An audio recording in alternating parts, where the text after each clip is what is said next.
Nous sommes un peuple qui travaille. C'est travailler plus pour gagner plus. Et qui trouve sa dignité dans le travail. La nécessité de travailler davantage, travailler et de produire davantage, on doit travailler plus longtemps. Moi, j'adore pas le mot de pénibilité parce que ça donne le sentiment que le travail serait pénible. Bonjour et bienvenue dans Entre deux slides, une émission politique sur le travail, à regarder quand votre patron est allé manger un kebab à 15 € avec les tickets restaurants du stagiaire. Aujourd'hui, on a la chance de recevoir Benoît Hamon. Il est cher le kebab quand même. Ouais, c'est les kebabs de patron. Du coup, Benoît Hamon, vous avez été député européen, vous avez été député, puis ministre. Vous étiez le candidat du Parti socialiste à la dernière présidentielle. Vous avez quitté ce parti, créé votre parti, et maintenant vous êtes un jeune retraité politique. Et maintenant, vous présidez une association qui vient en aide aux migrants en les aidant à s'intégrer économiquement. Est-ce que vous avez quelque chose à ajouter à cette présentation ? Je ne suis pas président, je suis directeur, je suis salarié, je ne suis pas le président. Parce que le président est bénévole. Moi, je suis payé pour faire ça. On va rentrer dans le vif du sujet. Nous, sur MDFlex, on constate chaque jour que le travail, c'est pas une partie de plaisir, qu'il y a beaucoup de souffrance qui est associée au travail. Et parmi ces souffrances, il y a notamment le burn-out. Et vous étiez personnellement battu pour la reconnaissance du burn-out en tant que maladie professionnelle. Donc, très concrètement, parce qu'on entend beaucoup parler de burn-out, qu'est-ce que ça aurait changé pour les salariés si ce burn-out avait été reconnu maladie professionnelle ? Bon, alors il est possible qu'il y ait eu quelques évolutions dans la loi dans les 5 dernières années, puisque dans mon souvenir, François Ruffin et Adrien Quatennens avaient déposé une proposition de loi qui reprenait en grande partie la proposition de loi que moi j'avais faite plus tôt. D'ailleurs, on en avait parlé ensemble, pour la reconnaissance du burn-out. En fait, le burn-out, c'est le syndrome d'épuisement professionnel comme maladie professionnelle, et plus généralement, toutes les pathologies psychiques dont on sait qu'elles sont liées au travail. Aujourd'hui, une maladie professionnelle, pour qu'elle soit reconnue, il faut qu'elle soit inscrite dans le tableau des maladies professionnelles. En clair, vous dites, le cancer de l'amiante est lié à l'exposition à l'amiante, voilà les symptômes auxquels on le reconnaît, il y a un lien entre la maladie, le contexte et la reconnaissance. Ça, c'est la première voie. Dans ce domaine-là, le patronat et puis d'ailleurs le gouvernement jusqu'ici ont toujours refusé que les pathologies psychiques soient inscrites dans le tableau des maladies professionnelles au motif qu'il était difficile de dire exactement dans un tableau à quoi pouvaient correspondre les pathologies psychiques, les environnements pouvaient évoluer, les contextes évoluer, etc. L'autre voie, c'est de passer par ce qu'on appelle, dans mon souvenir, les commissions régionales de reconnaissance des maladies professionnelles, les C2RMP. Encore un acronyme barbare, mais bon. Vous pouvez y aller et dire, écoutez, j'estime que cette maladie qui me tombe dessus est directement liée à mon travail. Et là, il y a un jury qui est composé de différents représentants, sécurité sociale, de psy, etc., et de médecins, qui dit oui ou non, c'est le cas ou pas. En l'occurrence, pour les pathologies psychiques, il fallait atteindre un niveau d'invalidité, qui est un niveau d'invalidité dans le passé, mais je crois que c'est toujours le cas aujourd'hui, qui était si invalidant qu'en clair, très peu de pathologies psychiques étaient reconnues comme maladies professionnelles par ces C2RMP. Et ce qu'on a voulu faire, nous, comprenant que le passage par le tableau des maladies professionnelles n'était soutenu par pas grand monde, y compris dans les syndicats, il y avait des résistances, dans les syndicats salariés, on s'est dit qu'il faut baisser le seuil d'invalidité à partir duquel une pathologie psychique, une grosse dépression, un burn-out, est reconnue comme maladie professionnelle. Et là-dessus, on a échoué. En tout cas, à l'époque où moi j'ai défendu cette PPL, proposition de loi, j'étais redevenu député, on a échoué. Depuis, je crois que les tentatives des députés de l'opposition de gauche ont également échoué. Et il y a eu des choses pour améliorer l'information des salariés et des managers sur la réalité des burn-out. Mais si on compare, là encore je mets des guillemets, peut-être pouvez-vous vérifier, mais à l'époque où moi j'ai défendu cette proposition de loi, on comparait la France et la Belgique et on voyait qu'il y avait, je crois que c'était un rapport de 1 à 20 dans le nombre de pathologies psychiques reconnues entre la Belgique et la France. Ce qui signifiait ou qu'il y avait beaucoup de gens qui faisaient des dépressions en travaillant en Belgique, hypothèse possible, ou qu'en France on les sous-estimait et sous-évaluait. Et la réalité c'est qu'on sous-évalue aujourd'hui l'impact des pathologies psychiques au travail. D'ailleurs l'argument numéro 1 du patronat est le suivant, il dira, et systématiquement, j'en ai encore fait l'expérience dans un débat la semaine dernière avec Karim Brissouli dans C'est ce soir, les arguments des chefs d'entreprise sont de dire mais si vous faites une dépression, peut-être y a-t-il d'autres ingrédients dans votre vie qui expliquent que vous fassiez une dépression. Bref, ils arguent du caractère multifactoriel de la dépression. Sauf que quand vous faites un cancer des poumons et que vous avez été exposé à l'amiante, peut-être aviez-vous fumé 2 paquets de Gictane ou 2 paquets de blonde, peu importe, en plus. Mais, et ce qui est un facteur aggravant du cancer du poumon, mais qui n'est pas pris en compte dans la reconnaissance de la maladie professionnelle. Donc on peut bien avoir des maladies multifactorielles, mais qui sont inscrites au tableau. Donc ce n'est pas un argument recevable à mes yeux. Et puis c'est toujours un peu facile d'expliquer que quelqu'un va faire une tentative de suicide parce qu'il s'est fait plaquer par sa compagne ou l'inverse, son compagnon, tandis que on sait très bien que justement le burn-out vous isole complètement, vous met dans une situation d'irritabilité, de violence, y compris par rapport à votre cercle intime, qui peut pousser à ce que, effectivement, à la fin, ceux et ceux qui vivaient avec vous vous disent bon, bah, écoute, séparons-nous parce que c'est plus possible. Donc, c'est une conséquence souvent, la situation personnelle qui se dégrade du burn-out ou de la souffrance au travail, et pas le facteur qui va vous amener à faire une dépression. Ou même quand ça se mêle, en tout cas, ça n'est pas recevable comme argument. Il y a une autre de vos causes qui était le droit à la déconnexion et le fait de pouvoir complètement couper sa vie professionnelle et personnelle, le fait de ne pas répondre aux mails le soir et de ne pas se faire envahir par son Fabien et sa vie professionnelle.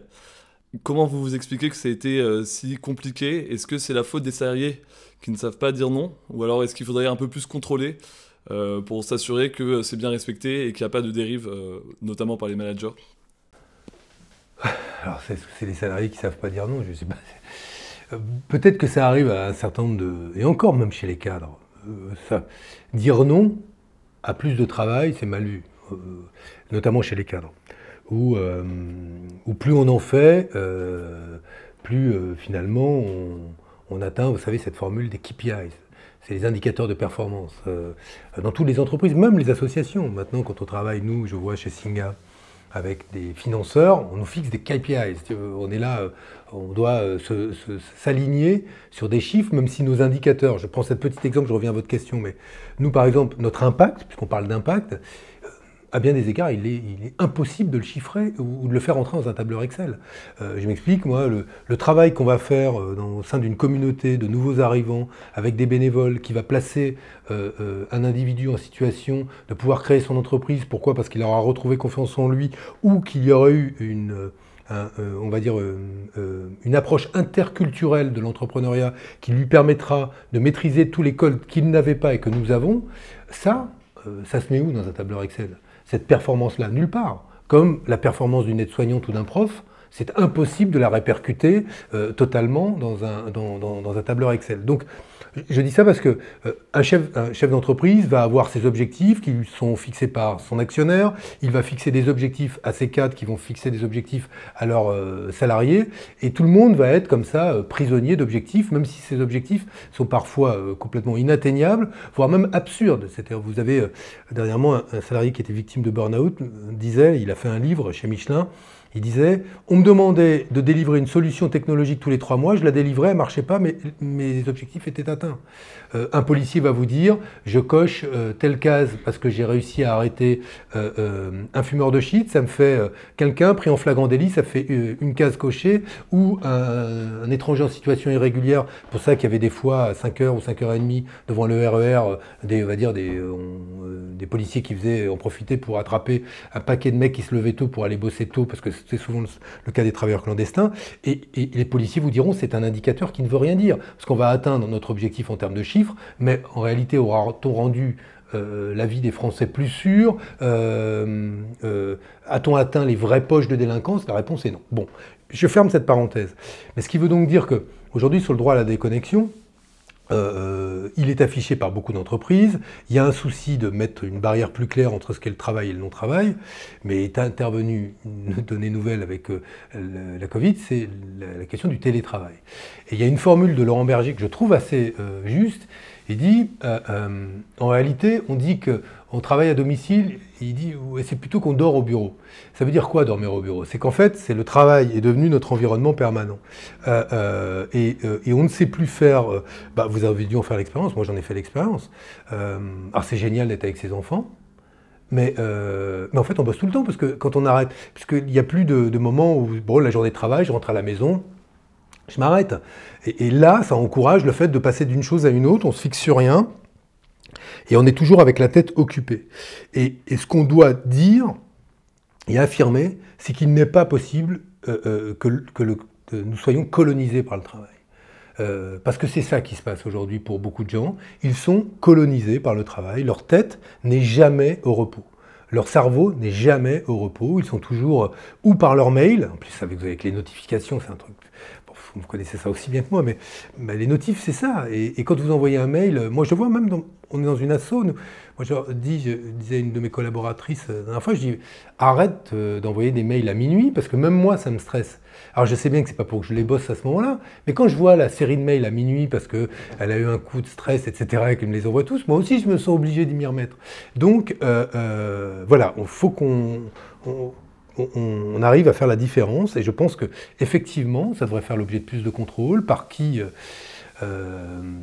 si possible par l'inspection du travail, mais j'entends Elisabeth Borne nous dire l'inspection du travail contrôle ceci ou cela, mais avec qui? Est-ce qu'elle existe, l'inspection du travail? Est-ce que vous l'avez déjà vue? Moi, je l'ai déjà vu. J'ai été à une époque au cabinet de Martine Aubry où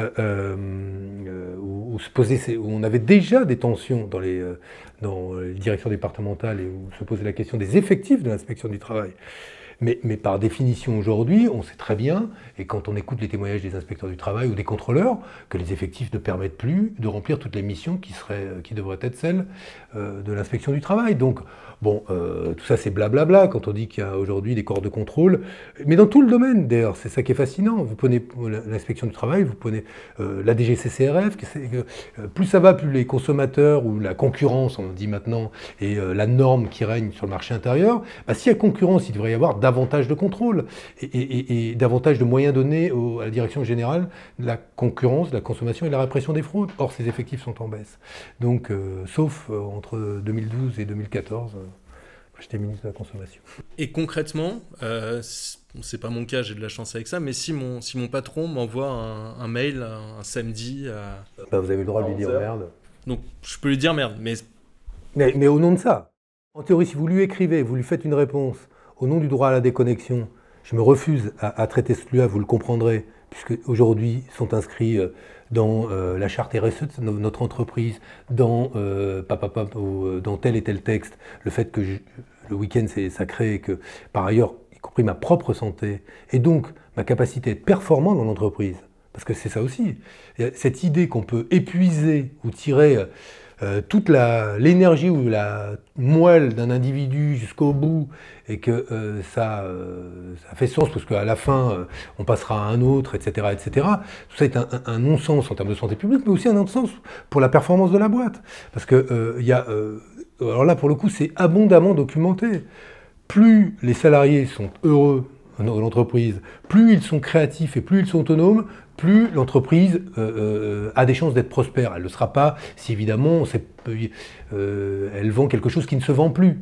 Admettons. Donc là, évidemment, vous avez beau avoir ces conditions-là, ça ne marchera pas. Mais à condition qu'elle soit sur des marchés qui sont des marchés dans lesquels elle vend un service ou un produit qui est apprécié, compétitif, la question de la santé au travail, du bien-être, est crucial pour la performance des entreprises. Sauf que tout ça fonctionne si l'échelle du temps sur laquelle on raisonne est une échelle de moyen et long terme. Quand on ne raisonne que sur le court terme, pourquoi? Parce qu'on est prisonnier, cette fois-ci, des fameux indicateurs de performance, dont les indicateurs de rentabilité du capital qu'un tel ou un tel a investi comme actionnaire, et bien là, évidemment, ce que je viens de vous dire tombe, parce que les études dont on parle sont des études qui apparaissent anachroniques par rapport à des objectifs de court terme qui exigent, voilà, du rendement, tout de suite. Mais du coup, c'est un problème qui est managérial et de formation des managers pour leur apprendre que le bonheur des employés devrait compter dans les objectifs, ou c'est un problème politique et il faut... la solution, c'est quoi? C'est une inspection du travail qui fonctionne ou mieux former les managers? Boss, les deux. Les deux, parce qu'en fait, si on est d'accord que c'est un système, tout concourt à ce que le système fonctionne comme ça. À la fois le politique, les règles, et la culture managériale, celle qu'on enseigne dans les écoles de commerce, celle qu'on enseigne, y compris pas que dans les écoles de commerce, dans les grandes écoles qui forment les élites administratives françaises, à l'ENA ou même à Polytechnique. Alors il y a des petits signes que Polytechnique, ou que les élèves de Polytechnique expulsent total du périmètre de Polytechnique, c'est un signe que les choses bougent. Alors on va dire pas assez, mais bon, il faut quand même prendre les petites choses un peu positives qu'on voit dans le paysage, mais ma réponse c'est les deux. C'est évident que c'est les deux. Il y a une culture managériale qui peut amener à ça, pas forcé que d'ailleurs au début un RH se dise cela, il va même peut-être apprendre le contraire, mais ensuite il va découvrir ce qui est la règle de l'entreprise. C'est que beaucoup de RH sont là pour protéger l'actionnaire et le chef d'entreprise, et pas pour assurer un bon déroulement de carrière, ou alors en un, on va dire, protéger l'entreprise et sa politique sociale et lui assurer qu'elle soit efficace et performante, et en deux, s'assurer que, bon, malgré tout, tout ça permette aux uns et aux autres d'avoir un déroulement correct de carrière. Alors c'est pas le cas partout, mais ça s'est vu souvent, que, hélas, il y a une forme de détournement des politiques RH au service toujours du seul et même objectif qu'on retrouve dans certaines boîtes, pas toutes, certaines, sinon on va dire que je suis caricatural, mais qui sont des entreprises essentiellement mues par le désir d'optimiser le capital investi par les actionnaires. Benoît Hamon, une des pierres angulaires de votre projet en 2017, c'était le revenu universel d'existence. Ça n'a pas forcément été très bien compris par les Français, quand on voit les gens ne savent pas exactement ce que vous vouliez faire. C'était quoi, du coup, votre revenu universel d'existence? Expliquez-nous. Comme son nom l'indique, un revenu universel, tout le monde en bénéficierait, inconditionnel, sans contrepartie, et individuel, ça ne dépend pas de votre situation conjugale ou personnelle. Le principe est que quiconque, retraité, travailleur, jeune, puisse bénéficier d'un revenu en complément des autres revenus qui seraient liés à l'activité qui l'occuperait. Une activité qui serait une activité productive, salariée par exemple, ou alors une retraite, peu importe. Donc c'est ça le revenu universel. Il a plusieurs fondements, philosophiques, politiques, économiques, que j'ai essayé de détailler depuis. Et vous avez raison sur un point, alors on pourrait en parler longtemps, c'est que il n'a pas été forcément compris. En même temps, on ne revient pas sur 2000 ans d'histoire ou de culture du travail comme ça du jour au lendemain. Ce qui est en train de se passer depuis de nombreuses années, je pense pas seulement en France, dans beaucoup de pays, c'est qu'on est en train de repenser la question du travail, on est en train de mesurer qu'elle ne peut plus se résumer à l'emploi, on pense en termes d'activité, et tout cela nous amène désormais à réfléchir, est-ce que finalement on ne travaille que dans l'emploi, ou est-ce qu'on travaille aussi en dehors de l'emploi? Si on travaille en dehors de l'emploi, ce travail-là justifie-t-il une contrepartie sous la forme d'un revenu? Pourquoi pas le revenu universel? Est-ce que la richesse qu'on produit est seulement liée à celle qu'on produit maintenant, ou hérite-t-on d'une richesse produite par les générations précédentes qui justifierait, à la différence de l'héritage individuel ou familial, une répartition entre tous les individus, ce qui était un des fondements du revenu universel et qui était un peu le prolongement de la réflexion de Thomas Paine. Et c'est autour de ça que moi j'ai commencé à travailler, et indiscutablement, je vous le confirme, ceux qui résistent le plus à l'idée du revenu universel sont paradoxalement ceux pour lesquels il est d'abord fait. C'est-à-dire les salariés les plus modestes, ceux qui sont, on va dire, entre 1 et 2 SMIC, voire même qui sont sous le SMIC, et qui vous disent « Au nom de quoi aurais-je un revenu indu? Je ne suis pas un assisté ». Et c'est fascinant d'entendre ça parce que vous vous dites « On est arrivé dans une culture où on pense vraiment que le seul travail qui vous offre une place dans la société, et en conséquence de quoi estime de vous-même et le travail que vous réalisez dans l'emploi. Or, vous pouvez être parfaitement productif, notamment productif en matière de lien social, en n'ayant pas d'emploi. Si vous êtes bénévole dans une association, vous êtes productif. D'ailleurs, c'est pas moi, c'est la comptabilité nationale qui évalue l'impact du bénévolat sous forme d'équivalent temps plein. Donc c'est bien que c'est un travail. Donc à bien des égards une vraie bataille culturelle dont je ne sais pas ce que sera le point d'arrivée. Peut-être que ce sera un revenu universel, peut-être qu'on repensera l'activité en réfléchissant désormais, en y intégrant différentes formes de travail qui ne se réduisent pas à l'emploi. Mais je pense que c'était un débat nécessaire et très honnêtement, j'ai plutôt l'impression que le chemin que l'on parcourt est un chemin qui nous amène, on progresse plutôt. La présidentielle a été un moment important parce que c'est un moment chaud où les gens ont les oreilles ouvertes et écoutent. Et je pense qu'on a gagné des partisans. Il y a des faux de partisans. Mon problème, c'est pas de savoir si tout le monde est pour le revenu universel. Mais vous regardez Mélenchon avec l'allocation d'études, Jadot, revenu citoyen, Taubira avec quelque chose qui s'en approche. Ces trois-là posent une brique qui, en ce qui me concerne, plaide, à mes yeux, pour que demain, on mette en place l'équivalent de ce qui aura été fait pour les 18-25 ans. Ça dépend si c'est réservé aux étudiants, si c'est pour tous les jeunes, mais plus c'est large, moins mieux c'est. Plaide pour cela. Si demain on décide, par exemple, je vous pose ça comme ça, c'est-à-dire on repense le système d'allocation familiale. On refait un système d'allocation familiale qui, comme au début, ne dépendait pas des ressources des parents. C'était inconditionnel. On disait, oui, mais c'est injuste, si on met, quand c'est inconditionnel, ça veut dire le riche a autant que le pauvre. Sauf que des allocations universelles, pourquoi est-ce qu'elles sont nécessaires? C'est parce que ceux qui ont construit la sécurité sociale savaient qu'à partir du moment où des prestations ne sont réservées qu'à une partie de la population, ceux qui payent l'impôt ne consentiront plus à payer s'ils ne sont jamais bénéficiaires de rien. Aujourd'hui, votre grippe, elle est remboursée pour vous au même tarif que pour Bernard Arnault. Voilà, ben, c'est une prestation universelle. Vous pouvez décider que demain, la grippe de Bernard Arnault est remboursée 1 € et pour vous 35. Mais à ce moment-là, vous vous exposez au risque que, de facto, les riches, comme dans tous les pays où les droits sont réservés aux plus pauvres, eh bien, ne consentent plus à l'impôt et qu'il y ait, comme on dit, quand les droits sont réservés aux plus pauvres, ce sont de pauvres droits.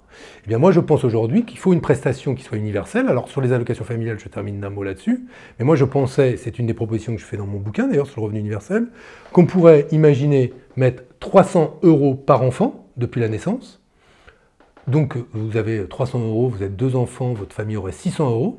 200 €, non, alors, pardon, 600 €, 100 € pour chacun d'entre vous qui serait immobilisé sur un compte disponible à l'âge de vos 18 ans, 100 € par mois de 0 à 18 ans, ce qui vous fait un capital de 20 000 € au moment où vous devenez majeur, vos parents recevant par enfant 200 € à chaque fois, ce qui fait 400 € par mois pour l'éducation des enfants. Ben moi je pense qu'un système comme celui-là, c'est une première brique, c'est un revenu universel jeune, enfant.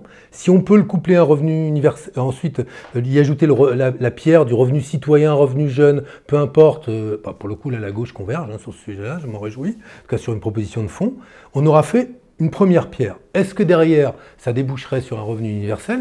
Oui, alors après il y a des formules encore plus... Il y a Friot qui propose le salaire à vie, bon, ce qui est une socialisation intégrale de la valeur ajoutée. Je pense que même vos enfants ne la verront pas, mais c'est intéressant de le mettre en débat. Mais honnêtement, ça ne semble pas être la voie la plus rapide pour arriver... Le revenu universel serait une version réaliste du salaire à vie de Non, Friot. je pense que le salaire à vie, personne ne le reprend dans son programme politique, d'abord. Parce que moi, on m'oppose le salaire à vie. Est-il dans le programme de Jean-Luc Mélenchon? Est-il dans le programme du Parti communiste dont est membre M. Friot? Non plus. Est-il dans le programme du NPA ou de Mme Artaud? Non plus. Bon, bah moi je veux bien en débattre, c'est intéressant, mais moi j'ai mis dans mon programme politique une mesure comme celle-là. Contre ma famille politique, ça ne vous a pas échappé, et en créant des débats qui ont été des débats qui ont interrogé la question du travail, la répartition de la richesse, la répartition primaire de la richesse en disant que c'était une pré-redistribution de la richesse, des débats qui sont des débats puissants. Donc le jour où un candidat à l'élection présidentielle créera des débats aussi clivants que ça, je veux bien en causer avec lui. Alors, c'est très intéressant. Vous dites que c'est une version plus réaliste, mais est-ce que c'est Non, aussi une version... je ne dis pas plus réaliste, je dis que c'est autre chose. Je pense que Friot, il est... Alors, est-ce que c'est pas un prisme beaucoup plus libéral de la réduction du temps de travail? Est-ce que c'est pas dans une vision presque un peu bourgeoise d'une situation de cadres du tertiaire qui peuvent à tout moment se reconvertir, qui sont très mobiles, qui peuvent se découvrir une passion et se consacrer à temps plein ou temps partiel pour devenir prof de philosophie ou comédien? Est-ce que tout le monde aspire à ça en France aujourd'hui? Est-ce que c'est pas un idéal qui parle plus à une certaine partie de la population, ce qui expliquerait que des classes plus populaires aient moins adhéré, soient moins rentrées dans cette vision que vous proposez? Moi, je pense que... alors non. Et je pense que quand on a vécu toute sa vie sans avoir la possibilité du choix, cette liberté-là, elle peut être parfois embarrassante. Je m'explique. Moi, je ne suis pas du tout d'accord avec ce que vous dites. Pourquoi? Parce qu'en prenant un exemple Orpea, les dames qui sont essentiellement des femmes, qui sont payées au lance-pierre, sur un temps plein, qui ont un boulot dans des conditions où elles ont l'impression de se maltraiter elles-mêmes, et en se maltraitant elles-mêmes, de maltraiter les résidents.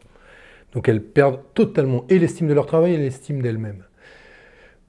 Quand j'ai fait le revenu universel, quand j'ai travaillé sur ces questions-là, c'est si vous voulez, dans le cheminement personnel qui m'a amené à faire cette proposition que j'ai mis en débat à la primaire de gauche et que j'ai mis ensuite en débat à la présidentielle, c'était en parallèle avec beaucoup de rencontres avec des salariés, notamment dans des maisons de retraite.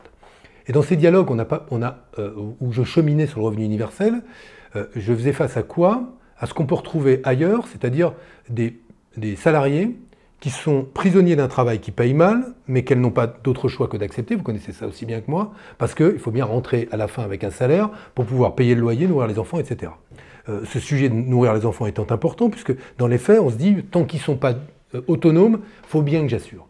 Donc là, il n'y a pas de choix, il n'y a pas de liberté. On peut se raconter tout ce qu'on veut, mais la vie de ces personnes est dictée par la nécessité. Si j'ai mon 1500 € plus 750 €. À l'époque, je fixe le montant du revenu universel à débattre d'ailleurs. C'est un autre sujet, ça encore.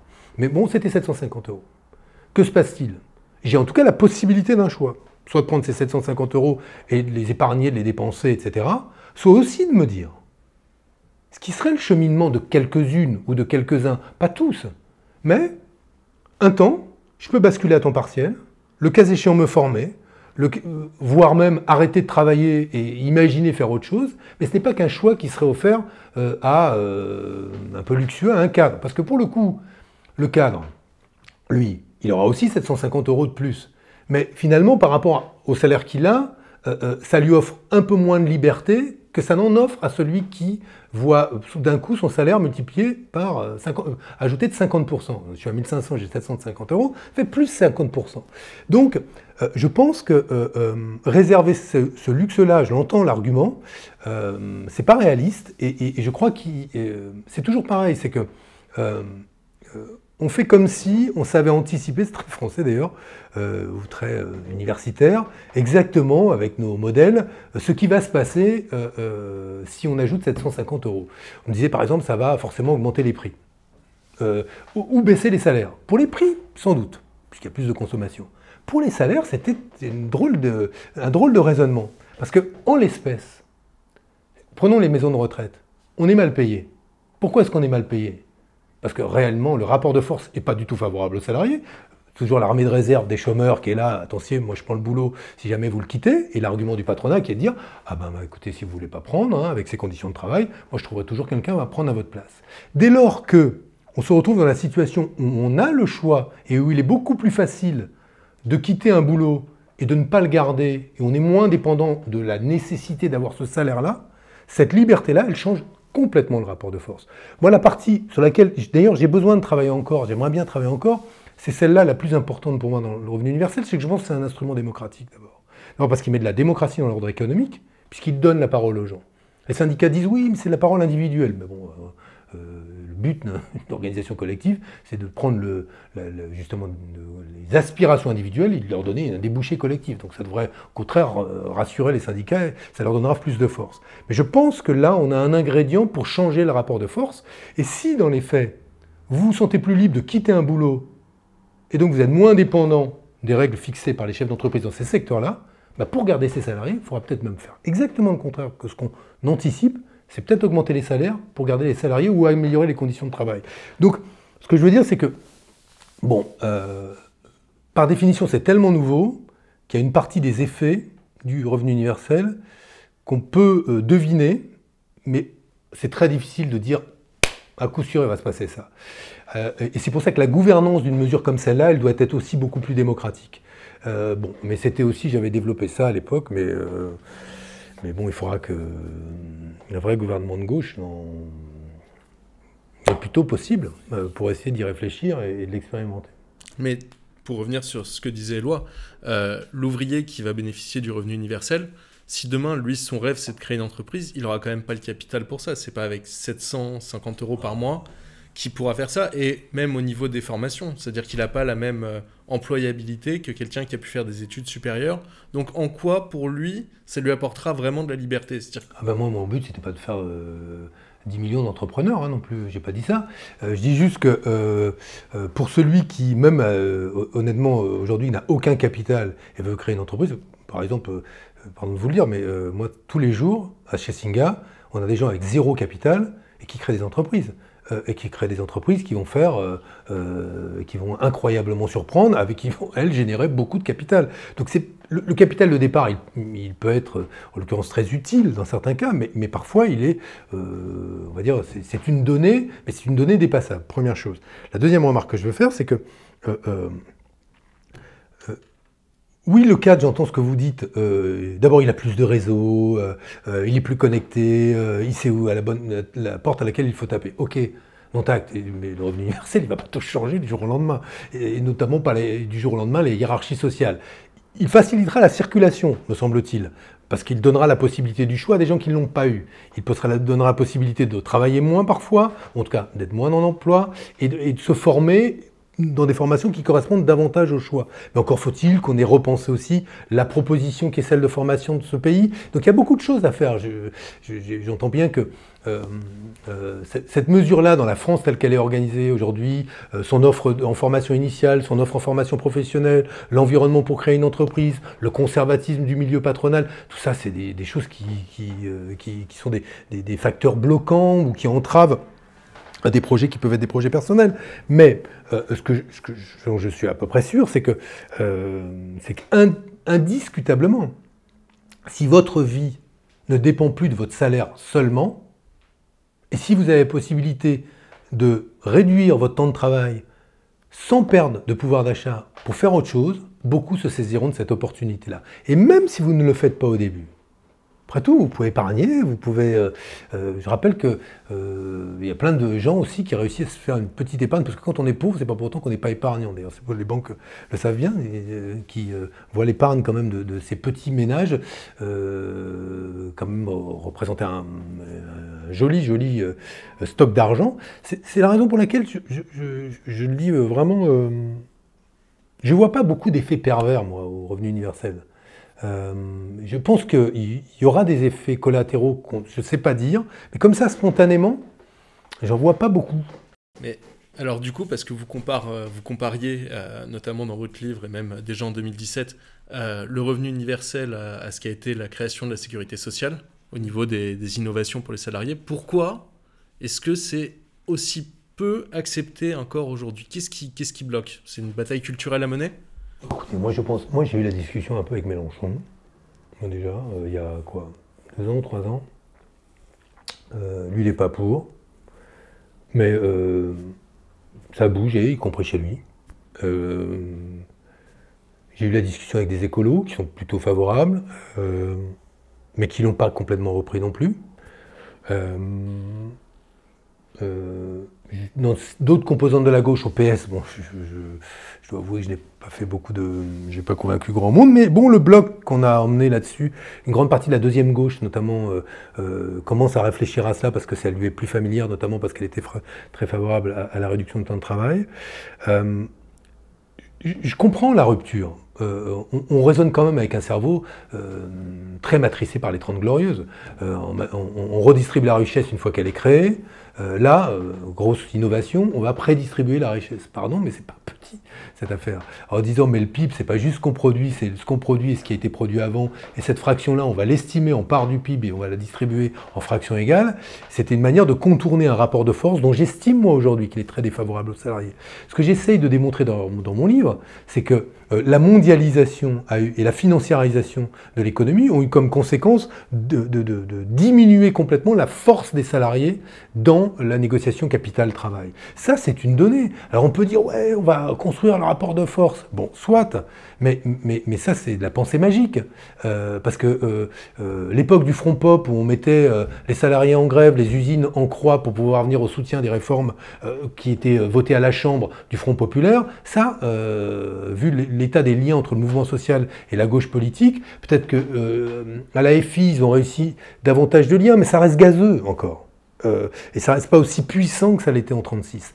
Donc, ce qui, moi, m'intéresse, c'est, bon, à la fois que ce chantier soit réouvert, c'est-à-dire du lien entre le mouvement social et la gauche politique, j'y tiens vraiment beaucoup, mais en attendant, d'essayer de réfléchir à des instruments qui contournent un rapport de force que j'estime très défavorable au travail, au détriment au profit du capital.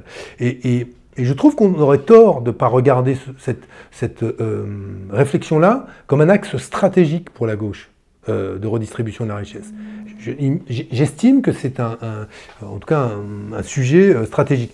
D'ailleurs, j'observe, et je le dis avec joie d'ailleurs, que les choses bougent et que dans les discussions que j'ai en off évidemment, comme on dit, maintenant que de toute façon je suis off moi, avec des dirigeants politiques ou syndicaux de toute la gauche, ce sujet-là reviendra, mais j'en doute pas. Je pense que l'élection de 2022 et c'est toujours pareil, c'est que vous faites un pas en avant, vous faites un pas en arrière, puis on va à nouveau faire un petit saut. On va parler d'une autre de vos propositions, qui est la taxe robot. On dit souvent que pour combattre l'exploitation, on pourrait automatiser les tâches les plus pénibles ou répétitives, ce qui pourrait aider à émanciper le travailleur. Est-ce que la taxe robot que vous proposez, elle ne peut pas constituer une entrave au progrès technique et à l'automatisation, et elle ne peut pas du coup empêcher cette émancipation du travailleur sur des tâches très pénibles, très répétitives? Vous croyez savoir vraiment ce que vous avez dit là ou pas? Moi je suis pas contre les robots. Hein. Je trouve ça génial à partir du moment où effectivement ça soulage un travailleur d'une tâche répétitive. Mais quand ça le remplace et qu'on n'a pas formé le travailleur en question à faire un autre métier, on peut se poser la question de savoir si la société fait correctement son travail. Je parle de l'entreprise, le système de formation, l'État. Alors, juste pour rebondir sur ça, est-ce que c'est un drame dans l'absolu, la perte d'un travail dans une société avec le revenu universel où on peut imaginer se reformer, rebondir et vivre sans? Est-ce qu'on est forcément emprisonné dans cette idée qu'il faut absolument garder son travail coûte que coûte, même s'il est pénible et douloureux? Ah non, mais alors, vous avez raison, mais autant faire une pierre deux coups, c'est-à-dire que autant viser l'optimum. Moi, je veux et la taxe robot et le revenu universel. D'abord parce que la taxe robot, elle peut financer le revenu universel, et la taxe robot, c'est une proposition que j'ai juste reformulé une vieille proposition de gauche qui s'appelle la cotisation sur la valeur ajoutée. C'est qu'en clair, on adosserait les cotisations sociales sur une assiette qui n'est plus le nombre de salariés d'une entreprise, mais la richesse qu'elle crée. L'exemple le plus simple que je donne à chaque fois, c'est si aujourd'hui je suis une grande surface, j'ai 50 salariés aux caisses, je vais payer des cotisations sociales pour 50 salariés. On va me compter 50 salariés, 50 fois des cotisations sociales patronales. Si je remplace, je fais un chiffre d'affaires d'1 million d'euros. Voilà, ça se passe comme ça. Le 1 million d'euros est théorique, j'ai aucune idée de combien on peut faire dans une grande surface avec ça. Bon, si je remplace mes 25 personnels en caisse par 25 robots, je fais toujours 1 million, je fais peut-être même un peu plus parce qu'on passe plus vite. Et que les gens sont très contents de passer plus vite, donc ils viennent là.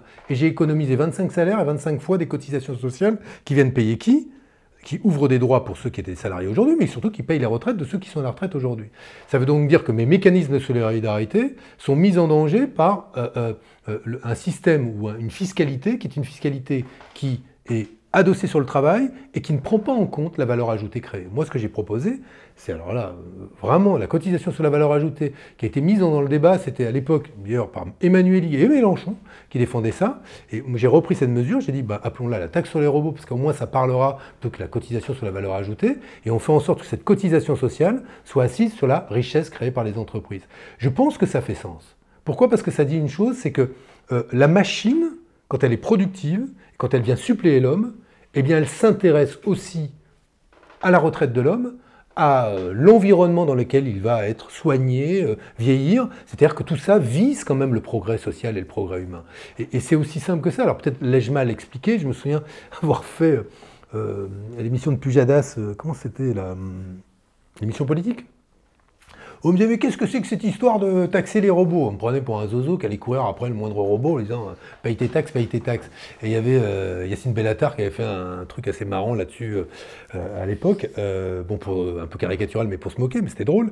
Mais bon, en réalité, c'est juste un changement d'assiette aux cotisations sociales patronales. Parce que j'estime aujourd'hui que sinon, la course au remplacement, à l'ère de finalement ce qu'on appelle la substitution digitale, va s'accélérer et qu'il faut en tout cas la maîtriser. Parce que, au passage, vous avez, je vais vous prendre un exemple. Aujourd'hui, moi, chez Singa, il y a une entreprise qui développe une intelligence artificielle qui va remplacer quelques métiers, qui va vous contrôler si vous trichez en ligne. Juste parce que la caméra va regarder, et quand vous ferez votre... Et donc elle va dire si vous trichez en ligne. Cette même intelligence artificielle, elle existe dans d'autres applications en Asie du Sud-Est, où les recrutements désormais se font par des robots. C'est-à-dire que vous allez faire votre entretien, et parce que le robot va intégrer vos données Google passées, ce que vous avez fait, et va détecter sur vous, dans vos réponses, dans le ton, les vibrations, l'expression de vos émotions, un certain nombre d'indicateurs, il va dire bon ou pas bon pour le service. Bon, on peut trouver que c'est génial, mais la réalité, c'est qu'aujourd'hui, ça veut dire quoi? Ça veut dire que l'intelligence artificielle, les robots, les machines, sont capables de remplacer pas simplement des métiers d'exécution, mais aussi des métiers intellectuels. On y arrive, on n'empêchera pas ça. La question, c'est en quoi prend-on des décisions qui nous amène à dire, par exemple, ben nous souhaitons que dans tel métier, nous ayons en face de nous des êtres humains. Moi, je veux pouvoir dire ça, tout simplement, et que ce ne soit pas le marché qui décide, que ce soit un luxe d'avoir une personne en face de moi. Et donc, ces débats, on ne les a pas. C'était aussi une manière d'ouvrir ce débat sur dans quel domaine souhaite-t-on garder en face de nous des personnes, quoi, voilà. Mais est-ce que, aujourd'hui, si on supprime les caisses, qui est un métier pénible, les gens souffrent de problèmes de dos, est-ce que finalement, c'est un problème? Est-ce que c'est pas une solution qui est nécessaire aussi, de supprimer ces métiers pénibles et de les faire par des robots? Si, mais à condition que ceux qui occupaient ces métiers pénibles aient un autre travail moins pénible. D'accord. Donc, est-ce qu'on se préoccupe de ces gens-là? Non, alors on peut dire vive le revenu universel, parce que comme ça, ils seront tous tranquilles à la maison. Mais le revenu universel, il n'est pas pensé comme un minima social, il est pensé comme un moyen justement de pouvoir s'épanouir, même quand on est en emploi. Donc, ce que je crois, c'est qu'on sait aujourd'hui dire, avec quelques années d'anticipation, les secteurs dans lesquels il y aura une substitution logicielle assez rapide. C'est assez bien documenté. Et d'ailleurs, mettez-moi en face des études qui existent, qui disent le nombre d'emplois qui seront supprimés en Europe et aux États-Unis à raison justement de la révolution digitale. On sait, entre 10 et 40% des emplois transformés ou supprimés, donc ça. Mais mettez-moi une étude qui dit en face, non, ça ne va pas se passer, il n'y en a pas. Il n'y en a aucune. Donc moi je veux bien, on me dit, vive les... faut être rationnel, faut être sérieux. Là c'est abondamment documenté, il n'y a pas d'étude qui me dit en face, non vous avez tort monsieur Hamon, c'est un défaut d'anticipation, vous vous trompez. Non, je ne crois pas que je me trompe sur ce que j'anticipe, et c'est ce que nous anticipons, parce qu'on est beaucoup à en penser.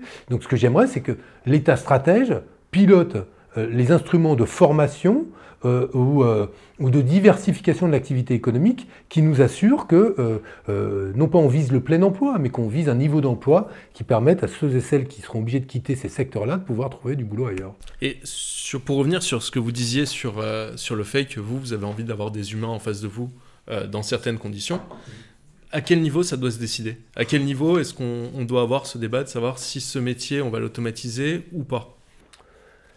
Il faudrait pouvoir l'avoir au ministère du Travail, il faudrait pouvoir l'avoir au ministère de la Santé, il faudrait avoir au ministère de l'Éducation, il faudrait l'avoir dans une élection présidentielle.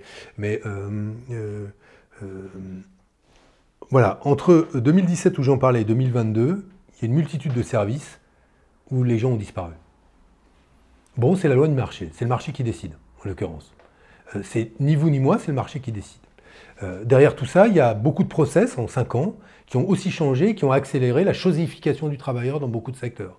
Quand je dis chosification, on revient à ce que Arendt avait parlé de réification, c'est vraiment l'individu qui devient une pièce d'un process dans lequel il n'est ni plus ni moins important qu'un microprocesseur, la pièce d'une machine, et il se chosifie. Donc ce phénomène s'accentue dans certains secteurs, pas tous.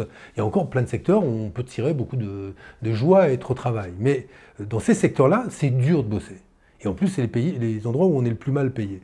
Il y a de plus en plus de travail gratuit qui s'est développé. Et on pense à tout ce qui se fait en ligne, où on est co-contributeur ou coproducteur de solutions qui rapportent de l'argent à des gens.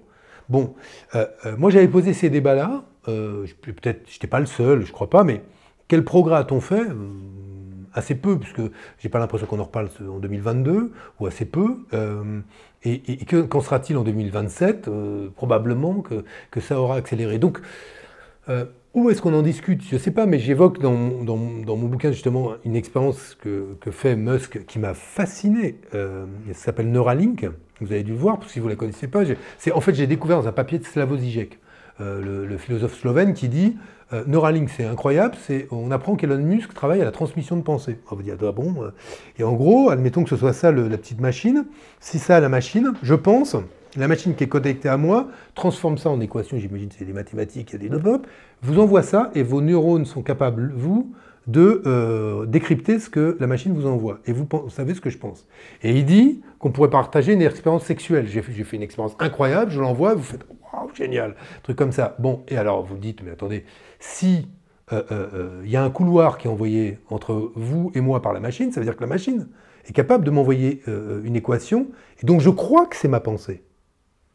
Et à quel moment je sais faire la différence entre quelque chose qui m'a été envoyé par la machine et ma propre pensée? Est-ce que je sais faire la différence entre une pensée extérieure et intérieure? Et il dit, Musk, alors là, ce qui est génial avec ces tycoons, c'est que tout est possible, c'est vraiment, on a l'impression, si vous avez vu le film Don't Look Up avec le mec, le fou furieux, je sais pas qui joue, le gars qui est persuadé qu'il allait faire du pognon avec l'astéroïde, il vous dit, non, mais on laissera des parties de notre cerveau ouvertes et on en fermera d'autres. Alors je sais pas comment on ouvre, je sais pas, mais lui dit que c'est possible.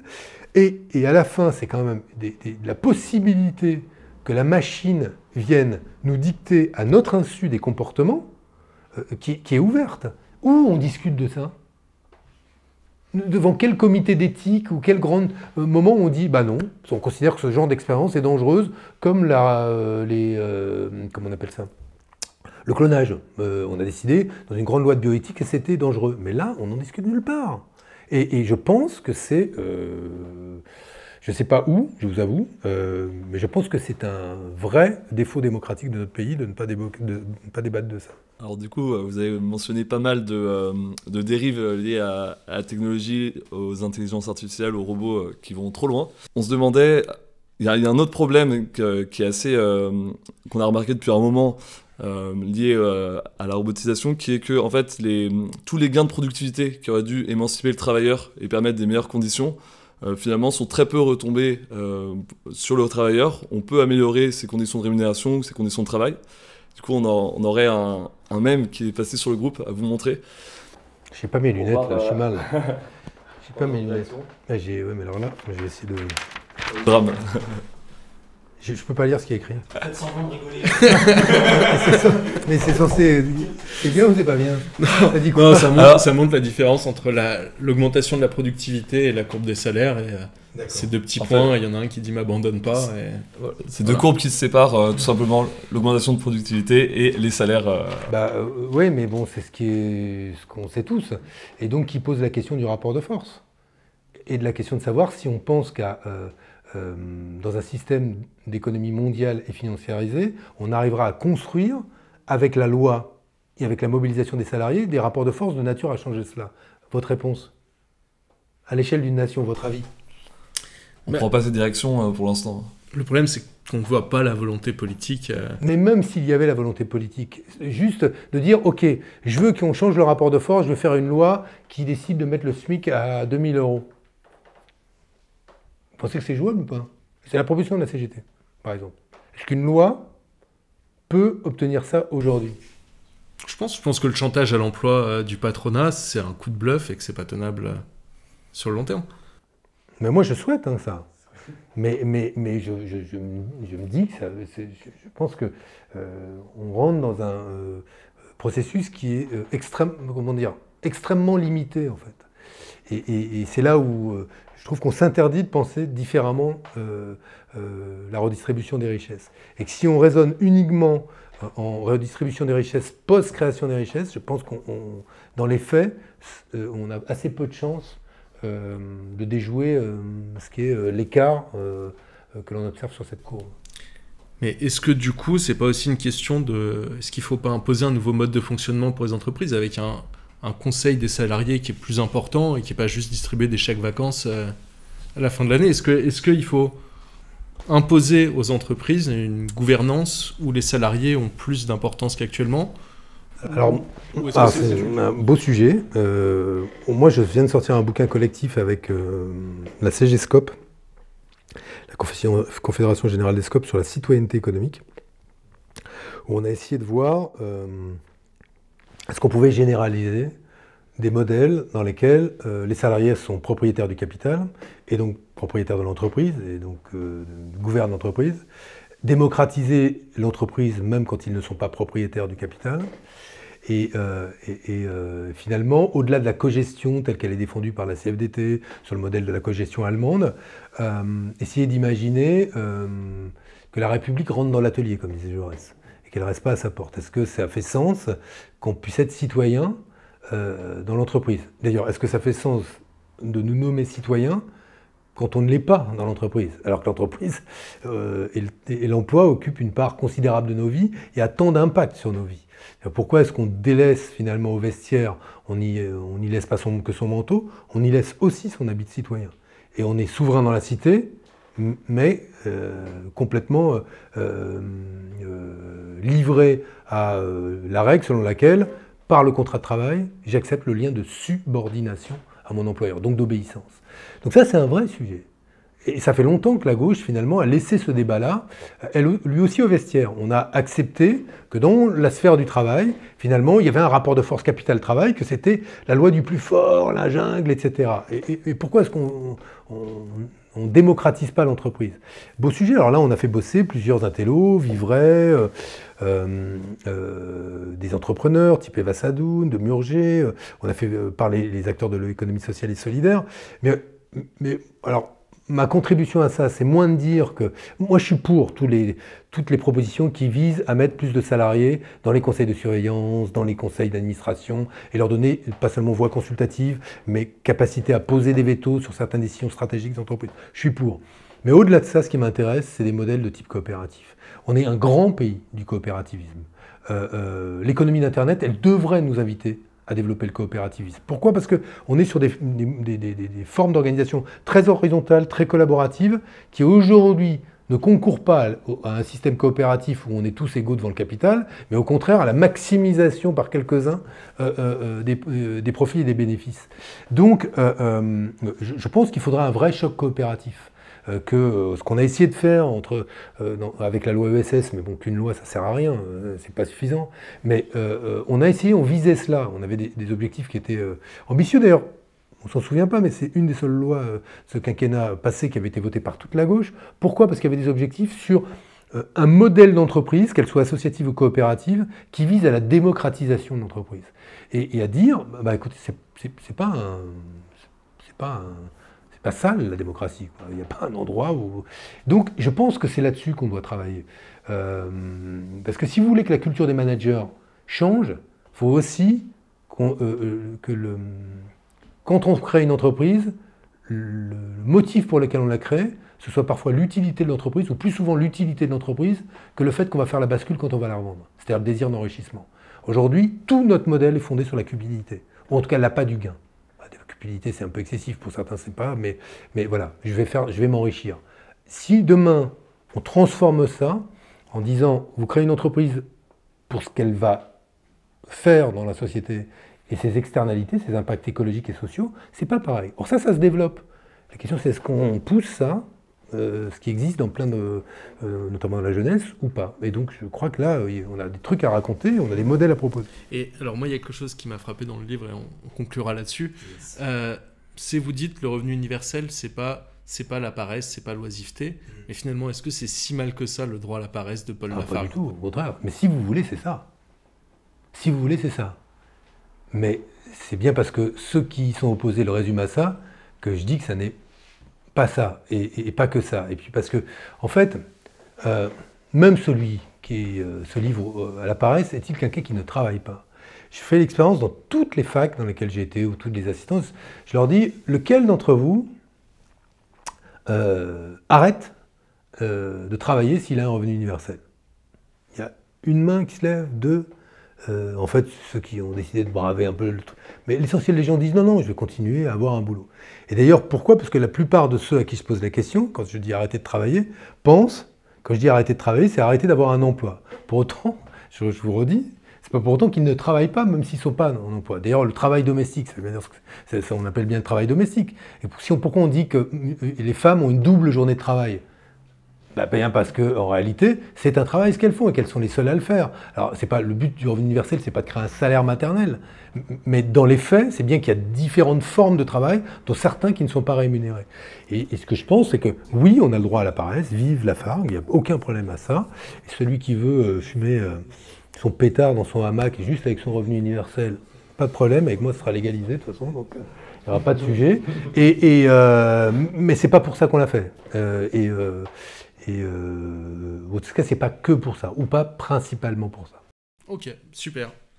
Merci beaucoup, Benoît Hamon. Merci à vous. C'est bon pour vous? C'est bon. Super, merci beaucoup. Allez, on est parti. Vive le droit à la paresse.